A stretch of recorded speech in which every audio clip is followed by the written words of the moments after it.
강릉의 무서운 처녀 귀신이라는 아주 굉장히 직관적인 이야기군요. 보통의 한국 귀신을 대표하는 종류라면 처녀 귀신을 떠올리기 마련입니다.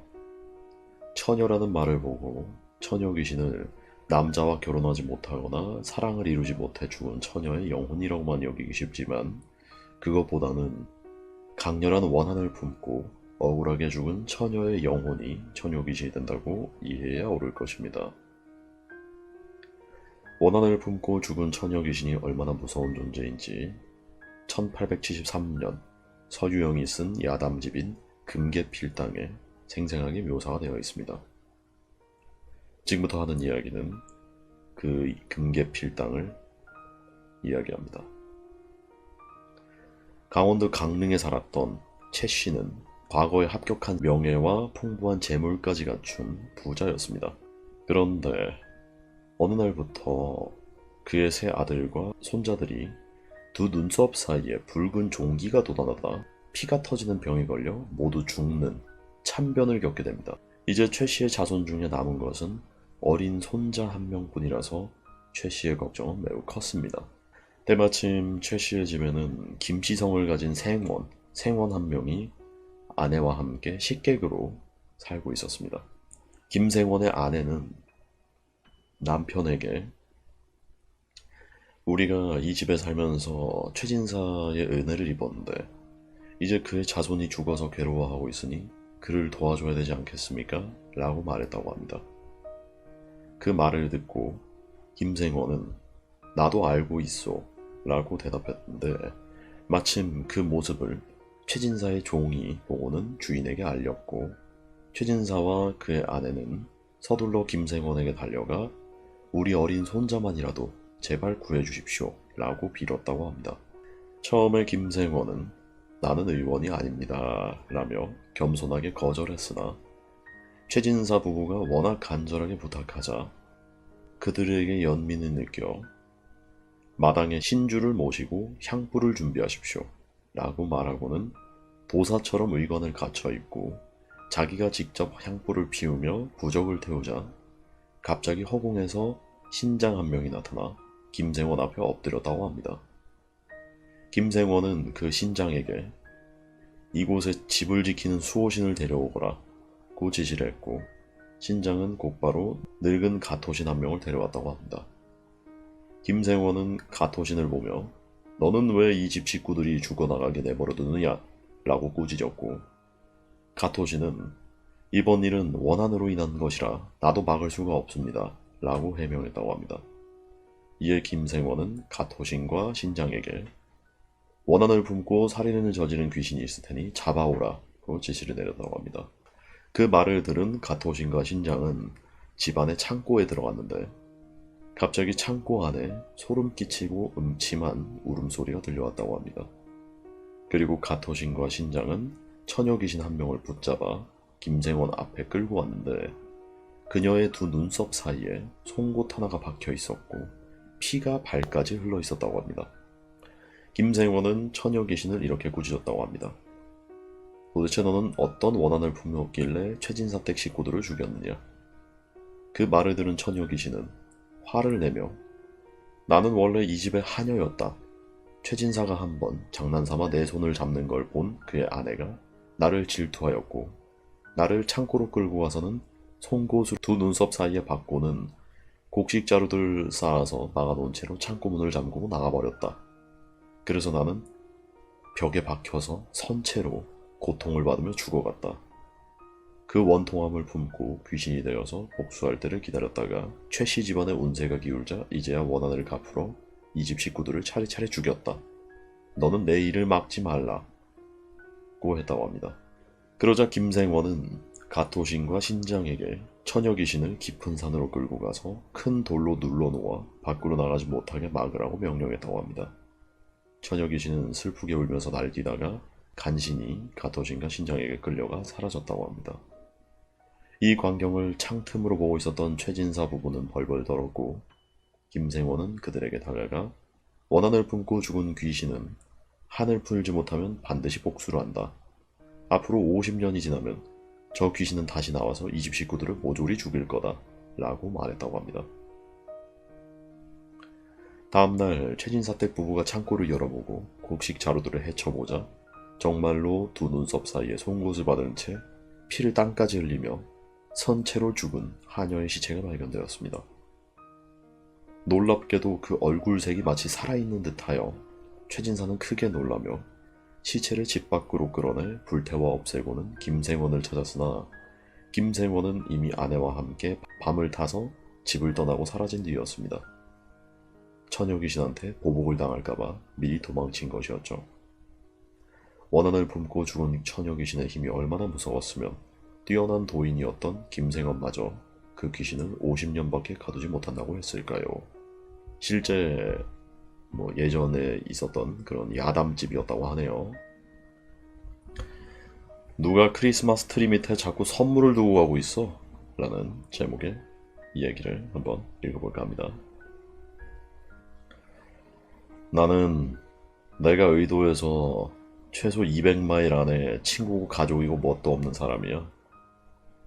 위치가 안 좋아서 그딴 건 아니고 그냥 내가 사람을 좀 신중하게 고르는 타입이라서 그래. 아니면 내가 그냥 사람을 싫어해서 그런 걸 수도 있고, 아니면 내가 사람을 좀 만날라 치면 난리 부르스를 피워대는 내 마누라나 누굴 보든 개상기부터 두드리는 내 아버지 탓일 수도 있겠지. 솔직히 날더러 인간 혐오니 히키코모리니 뭐라 불러대도 솔직히 좆도 신경 안 써. 근데 돌았다고 하든가 정신과부터 찾아보란 말은 하지마. 도대체 내가 어떻게 해야 될지 모르겠단 말이야. 아마 일주일 전부터였던 것 같아. 커피 한잔하고 정신 좀 차리려고 좀비 같은 꼬라지로 부엌까지 기어나와서 딱 한 모금 마시려고 하는데 거실에 누가 눈에 들어오더라고. 놀라서 욕짓거리 하면서 존내 뜨거운 커피를 다 쏟아버렸지 뭐야. 안 그래도 빡쳐 죽겠는데 커피잔은 뒤로 내던지고 주저앉아가지고 머리부터 감싸고 저 또 패버리려고 주먹부터 내밀었는데 사람이 아니더라고. 크리스마스 트리였어. 거의 말라 비틀어져 나무 썩은 내가 진동을 하더라고. 골문 송진내 때문에 코가 비뚤어지겠다 싶을 정도였는데 어떻게 몰라봤는지 몰라? 아니 얼어 죽을 흰개미가 버글버글 하더라고. 에이 씨발 뭐야. 빌어먹을 놈의 관리인 말콤 새끼 아니고서야 이런 짓을 할 놈이 아무도 없지. 내 집 키를 가진 놈이래봤자 그 새끼밖에 없고 이딴 못돼먹은 장난질 할 놈도 그 새끼밖에 없으니까. 아니 근데 개노잼이잖아. 전화해서 따질까 싶었지. 하지만 그 전에 이 나무를 치워버려야겠다고 생각했어. 거의 30분을 이 개같은 큰 나무랑 씨름을 하며 문 밖에다 끌어놨지. 아는 욕이란 욕은 다 씹으리며 흰개미들한테 존내 물어뜯겨가면서 나무를 끄집어내갖고 집주인한테 푸짐한 욕이 들어간 보이스메일을 남겼어. 그리고 들어와서 내 볼일 보고 그 나무고 뭐고 다 잊어버렸어. 그 다음날까지는. 다음날 내가 그 지랄을 하고 끌어댄 나무가 그대로 떡하니 내 집 안에 있더라고. 이번에는 다 터진 녹슨 전구까지 감겨있더라고.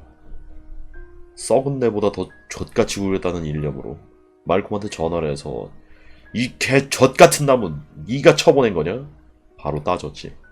그 화상은 도대체 이게 어떻게 된 일이냐면 조금도 모르겠다는 양 멍청하게 쳐다보더라.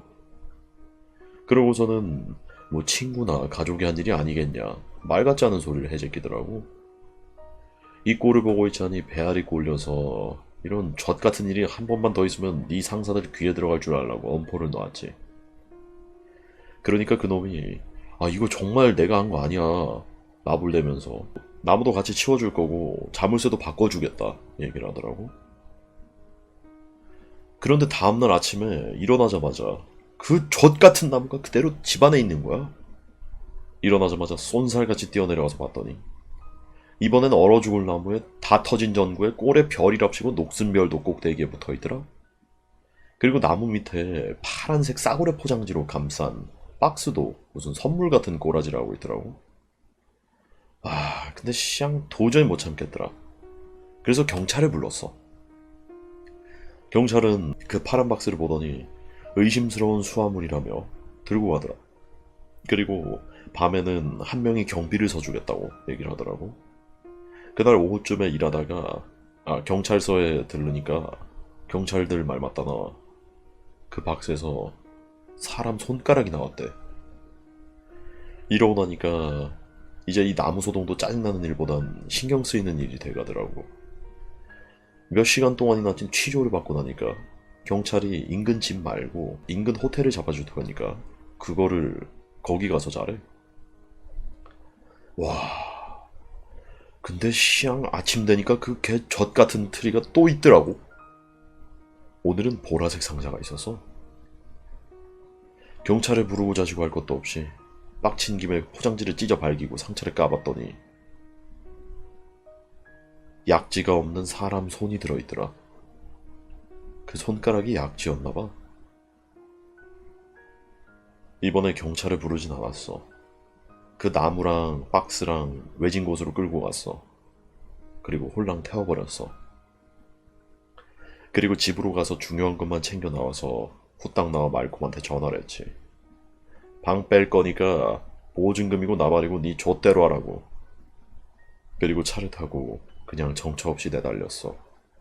최대한 이 동네에서 멀어지고 싶더라고. 그러다가 도저히 못 견디겠어서 잠깐 눈을 붙였는데 일어나 보니까 조수석에 또 개같은 선물 상자가 있는 거야.